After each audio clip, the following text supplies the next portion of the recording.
Mantan TKI di Indonesia bisa digaji puluhan juta jika bisa hal ini ya, dan ini bisa bekerja di Jakarta, di Morowali, di manapun bisa, dan sekarang kesempatannya terbuka lebar.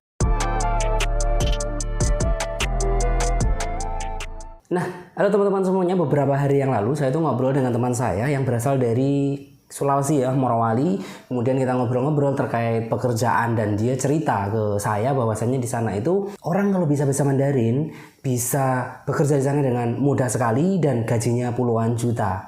Bahkan hanya jadi penerjemah pun gajinya puluhan juta yang ada di sana.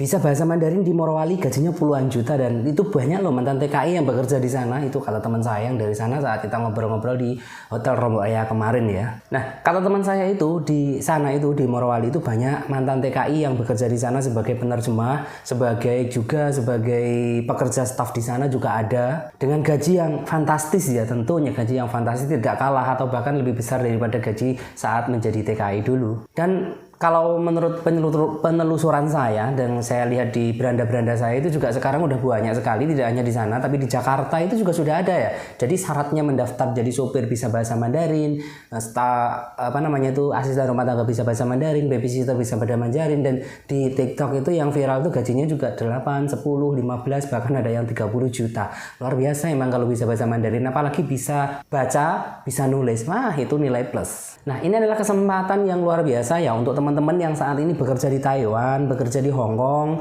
yang usianya masih muda. Ini kesempatan untuk kita memperdalam bahasa Mandarin, bahasa lisannya, karena kita langsung berada di sana. Jadi itu akan lebih memudahkan kita untuk mengenal bahasa Mandarin secara mendalam. Juga bisa belajar tulisnya. Kalau bisa tulisnya nanti nilai plus. Nah, kesempatannya apa? Ketika teman-teman pulang dari luar negeri ke Indonesia, bisa melamar pekerjaan-pekerjaan ini ya, seperti di Morowali, seperti di Jakarta, itu dengan keahlian bahasa Mandarin bisa mendapatkan gaji berkali-kali lipat dari UMR Jakarta, berkali-kali lipat dari UMR daerah kita, tanpa kita harus bekerja ke luar negeri, ada liburnya di Indonesia tentu, dan bisa berkumpul dengan keluarga kita. Nah, itu adalah kesempatan terbaik untuk teman-teman ex-PMI yang dari Taiwan, dari Hong Kong, yang pandai bahasa Mandarin. Nah, perlu teman-teman ketahui ya, bahasa Mandarin itu sudah menjadi bahasa internasional nomor 2 setelah bahasa Inggris. Jadi ada 3 bahasa yang itu sangat penting di dunia ini ya, minimal 3 bahasa ataupun sampai 5 bahasa. Yang penting bahasa Inggris bisa, bahasa Cina bisa, setelah itu baru bahasa Arab, bahasa Jepang, dan lain sebagainya. Nah,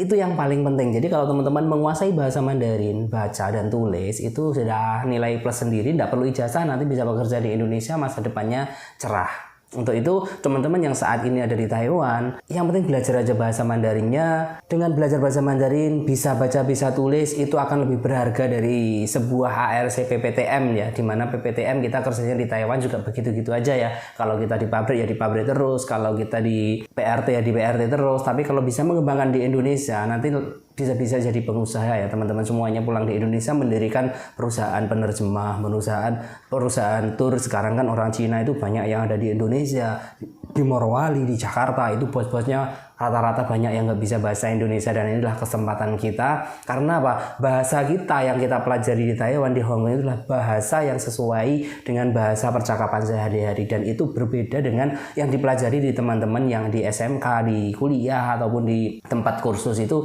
bahasanya beda, karena kita akan lebih lihai, akan lebih mahir karena kita prakteknya langsung dengan bahasa keseharian orang sana. Dan sekarang pun SMK juga sudah ada yang menerapkan bahasa Mandarin, karena ya itu tadi kesempatan kerjanya banyak. Jadi tour guide juga bisa, jadi penerjemah, jadi ini. So teman-teman yang sekarang jadi TKI umurnya masih muda, itu kesempatan perdalamlah sambil bekerja bahasa Mandarin sebaik-baiknya.